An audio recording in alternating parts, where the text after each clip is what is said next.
everyone. This is Professor DePaulo, and today I'm going to be going over how to write the discussion section for our manuscript, our in-class study. So what you want to do is go to Blackboard, and all the assignments are under the Assignments tab. The first thing I'm going to do before I talk about writing the discussion is go over the results section with you. So the results section, which is posted under Assignments, this section is about what happened to the data that you completed when you took the online survey that asked about COVID related health behaviors. Now, there were only 19 people that took that survey out of, more than 30. But those 19 people that took the survey, I gathered the results and then I processed them and I ran a bunch of analyses testing our hypotheses. And what were our hypotheses? Well, our hypotheses were laid out in the introduction instructions. So if you remember the introduction that you wrote about at the end, the purpose and the hypotheses, these were our four main hypotheses. Empathy will be positively correlated with mask wearing. People high in health anxiety will view COVID as more lethal in the general population. Age will be negatively correlated with dining indoors. And attachment anxiety will be positively correlated with socializing with family and friends during the pandemic. Now, there's a whole bunch of other hypotheses out there. These were the four that I focused on, and I did run the results on these four hypotheses. And then I also added a couple other things that I thought were interesting and related. So those are our hypotheses. So now let's go look at the results. So to find the results, we just go to results section under assignments, right? Go to results section. And it's a Word document because I want you to copy and paste it. So you're not obviously writing the results section because I wrote it for you. So for your final paper, all you're going to do is copy and paste the results section, and there's your results section. I've done it for you just because I'm better at analyzing the data than you would be right now. So it's just easier for me to take care of that for you. So let's click on results.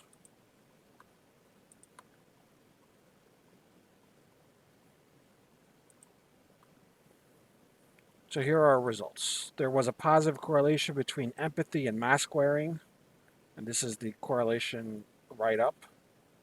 P-value is less than 0.05, which is what we need for significance. So people who are more empathic, have higher levels of empathy, tend to wear masks more often.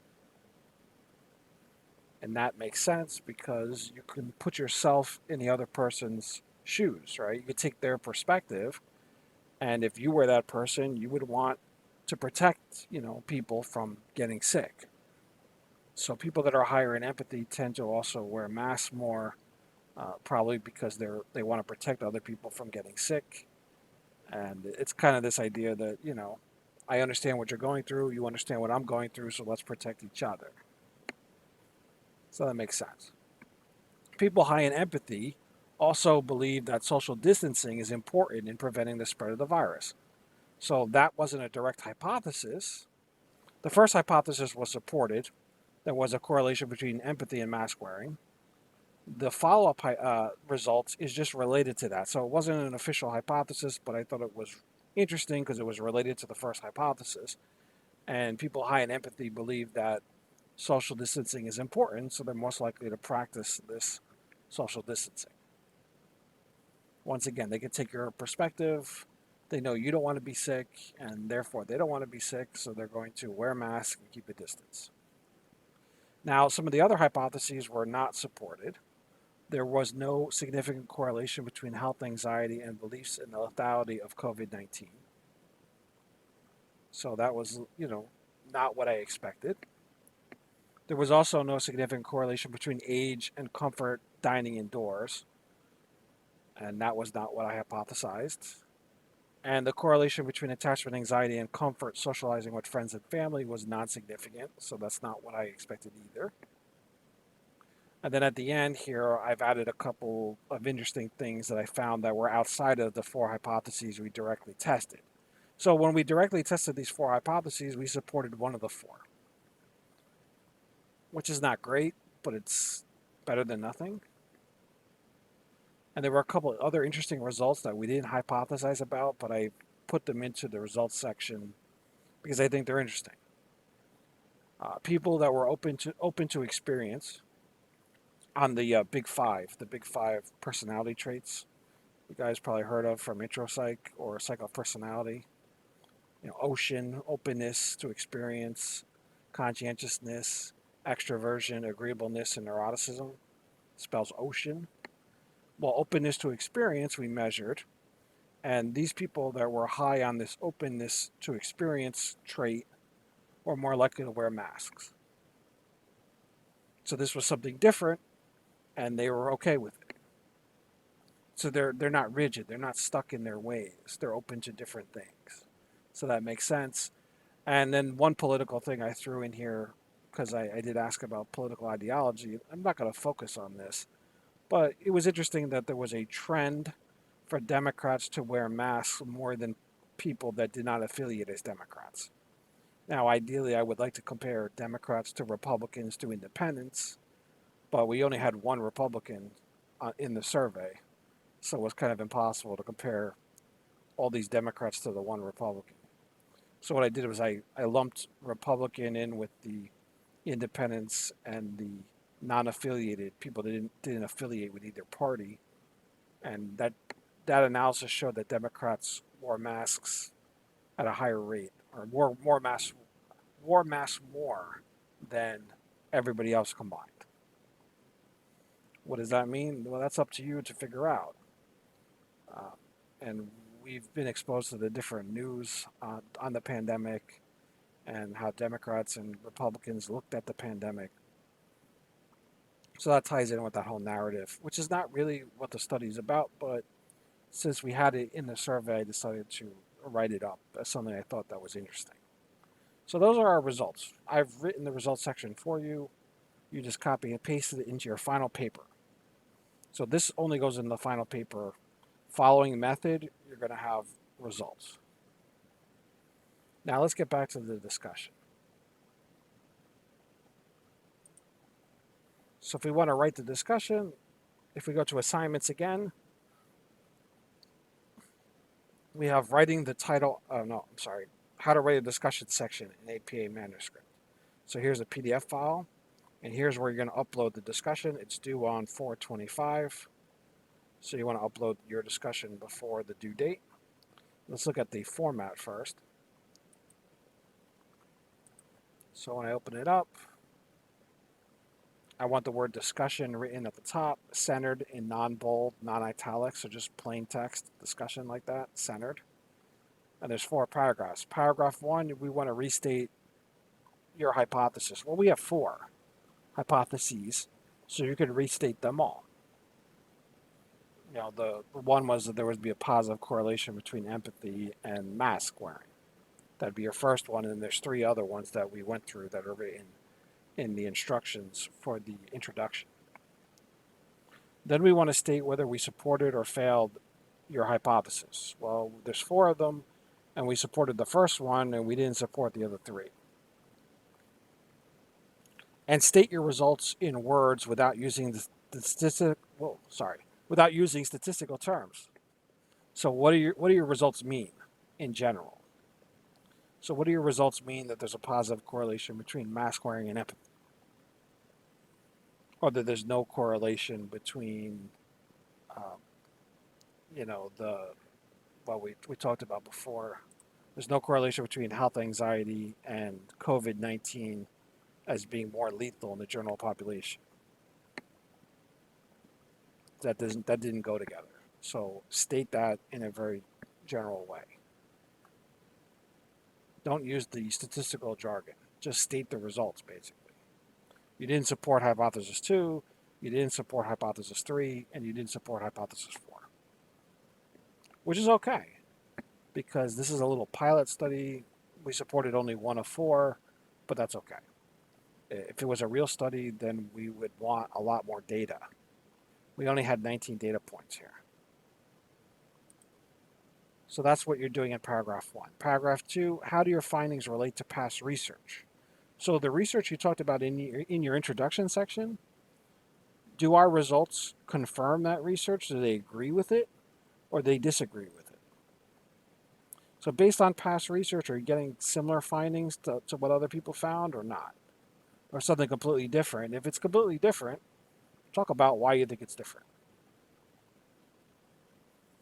In paragraph 3, if you fail to support your hypotheses, which we did 3 times, explain why. So why do you think we didn't support hypothesis 2, 3, and 4? There's lots of reasons why. Starting with sample size, right? We only had 19 data points, 19 people participate, and 17 of the 19 were females, and only 2 men participated in our study. Those are all limitations, right? Also, age. We looked at the relationship between age and some other COVID behavior. Well, the age was kind of limited. Most people were in their 20s. The vast majority of people were in their 20s. Ideally, if we were going to look at age as a variable, we would want people much older than 20. We wouldn't want the majority of people in their 20s. Because although there are individual differences in your 20s, they're not generational differences that you would see with an older population.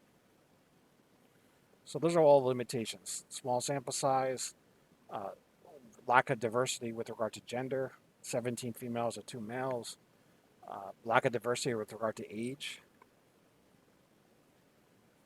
All of our respondents were, in or around the New York City area. So maybe people in New York City are different than people in the middle of the country with regard to their COVID behavior, health behaviors. Our response in New York City was different than, say, your response in Montana or Idaho. Probably because it happened in New York City on the East Coast first, right? I mean, the breakout happened in New York where it was out of control at the beginning. And so that experience with it may have changed how people react. Whereas the middle of the country didn't see substantial COVID until the summer. So that could have caused the difference there. Were there problems with internal, external validity? External validity is generalization. So I wanted you to focus on external validity. Can you generalize our results? Do our results apply to the general population? Why or why not? And if they don't apply to the general population, then our results do not have external validity. Internal validity is cause and effect. There's no internal validity because we're looking at correlations here. So that's a big problem right away. There's no internal validity because it's not an experiment. You would need to run an experiment to have internal validity. We didn't run an experiment. We ran a survey, which is correlational. Therefore, there cannot be internal validity. Could we run an experiment? I guess we could. We could look at different factors that affect mask wearing and manipulate them. Like I can show people a video of a hospital scene where people are, on ventilators, and will that affect their beliefs about wearing a mask after watching all this carnage? And I can show the other people, a clip from Disney World, and see if there's a difference. That would be an experiment, and that would be a manipulation of an independent variable, and that would allow us to draw cause and effect conclusions. If we're just doing a survey, though, which is correlational research, we cannot draw cause and effect conclusions. Therefore, we lack internal validity. So internal validity is cause and effect. External validity is generalization. The generalizability of the study. Do our results apply to the general public? That's debatable. I would probably say no, but we could debate that, whether our results from the study we ran apply to the general population. I think New York City residents are a lot different than residents in somewhere else, in the middle of our country. Texas, for instance. Florida, even, in terms of COVID. And that could be due to our leaders, our government officials are different. Everybody's running their own thing. Each state is kind of independent in terms of how they deal with COVID. Whether that's good or bad is a political issue. So that's paragraph 3. Paragraph 4, what are the real world implications of the study? Well, there's a lot of real world implications. How do we get people to wear masks more? What kind of people wear masks versus which kind of people do not wear masks? Is it older, younger? Is there a gender effect? Is there an ethnicity effect? Is there a socioeconomic status effect? If we can get people to all wear masks, we wouldn't be in the place that we're in. And that has nothing to do with, individuals' decision about how well the mask protects themselves and people around them from the virus. This is just about compliance. How do you get people to comply in a country like the United States, where everybody is so used to having choice and so used to having freedom and liberty, civil liberties, and you don't have people enforcing things on you. This isn't China, where the government, the communist government, basically takes people that are sick and quarantines them together, and you can't leave. They're controlling you. So yeah, can you control things better when you have a government that has more control over people, or the people are scared of the government? Of course, you're not going to have that in the U.S. So there's a lot of real world implications that in the U.S. How do we get people to comply with these important health measures? And a lot of people are complying. A lot of people agree, and they should wear their masks, and they should socially distance themselves, and they should isolate themselves, and they should stay home if they think they're sick or someone else is sick. A lot of people follow that advice, but also a lot of people do not. There are people out, you know, at bars, at clubs, at whatever. You have, younger people that are constantly out, and they don't care about the virus. They think, well, I'm not going to get the virus, and if I get it, I'm not going to be that sick, and therefore I want to have fun. And how is that leading to real world problems? Or is that causing a problem? Is it not causing a problem? This is all for you to explain. But it's very important to identify how do you get people to wear masks, and how do you get people to comply, and which part of the population is not complying, and what could you do about that? Because if you look at the recent death totals, it's 550,000 Americans, which is just mind-boggling. And of course, I know people that have died personally, and you probably know people that have died personally, and it's hard to even wrap your head around it. It's absolutely awful. And part of it being awful is it's a very contagious disease, and the other part that makes it awful is because Americans do not follow the rules. And why do they not follow the rules, and how can we get people to follow the rules? Is it selfishness?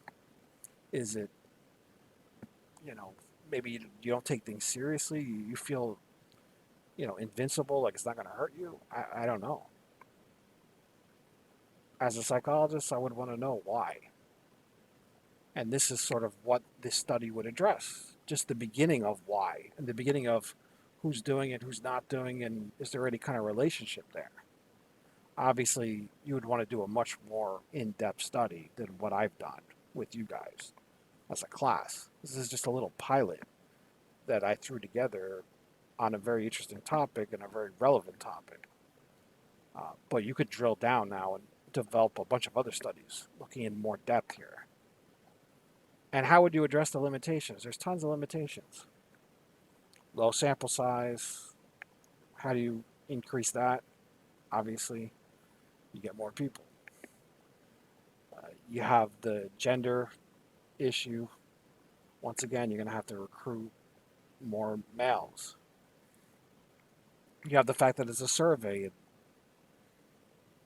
Does everyone take the survey seriously? Are they giving you the right answer, or are they giving you something that they want you to hear? That means, are you getting a valid response, or are you getting something that's a socially desirable response?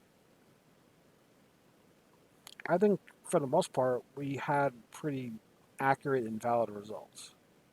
I don't think there was a lot of lying going on in our study, but you could get it with some other survey type research studies that you do. And what would you do to, if you were conducting future research, what could you do? Talk about it. So this is really up to you, creativity.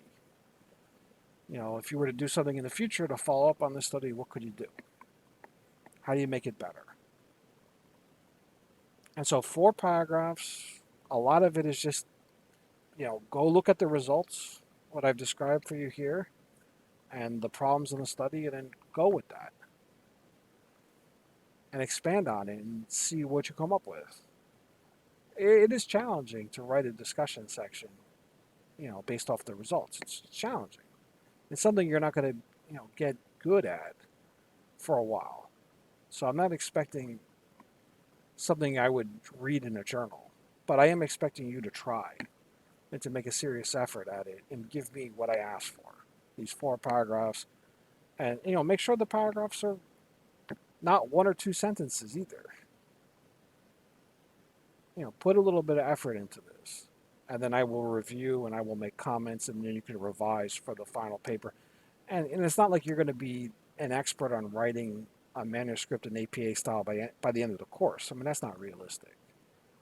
But you're getting introduced to these basic components of the APA paper, and then when you take a research methods course at the 4-year college, which you probably will do, the upper level research methods course, you'll have something similar. And you should be able to look back and say, okay, I've written a discussion section or a methods section. I kind of know what that is. And you should, provide a better product when you take the upper level research methods course at the senior college. And then if you go to graduate school, you'll provide even better work then. I mean, it's all a process of learning from your mistakes. So I'm not expecting a manuscript quality, but I am expecting a good effort that I can then comment on and give you suggestions. So hopefully that helps. If you have any questions, feel free to email me or come to the office hours.